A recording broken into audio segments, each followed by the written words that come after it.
In this experiment, we will be performing a synthesis reaction, which occurs when two or more substances react to form a new substance. In this case, magnesium and oxygen will be reacting to produce magnesium oxide. To perform this reaction, we will need a balance and Bunsen burner from the instrument shelf. We will also need a crucible from the container shelf.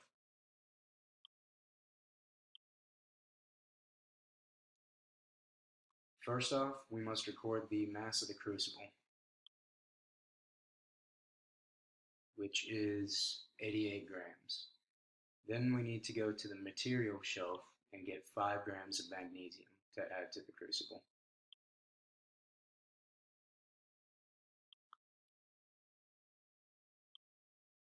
So the 88 gram crucible plus the 5 grams magnesium adds up to make it 93 grams.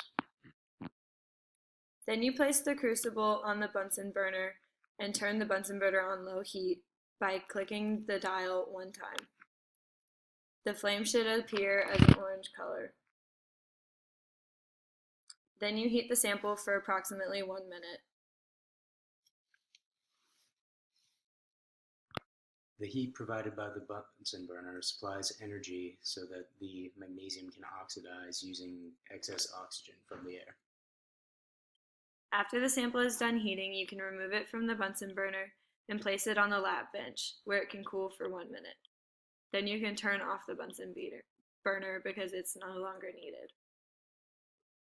While we're waiting for the crucible to cool, let's go to Lauren with a chemistry joke.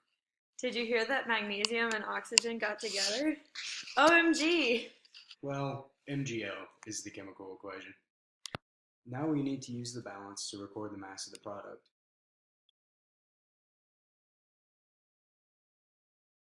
Which is 96.289 grams.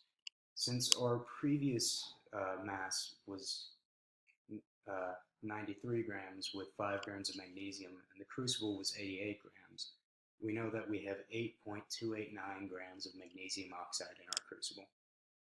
And don't forget to clean your workspace.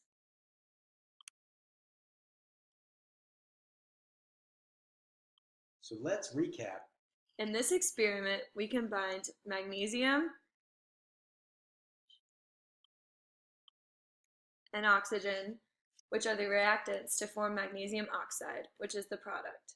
This equation is not balanced, however, because there are 2 oxygen on the left side and only 1 oxygen on the left side. So to balance, we add 2 oxygen to the right side by adding a coefficient of 2 in front of magnesium oxide. However, now there are 2 magnesium atoms on the right side and only 1 on the left side, so we must put a coefficient of 2 in front of the magnesium on the left.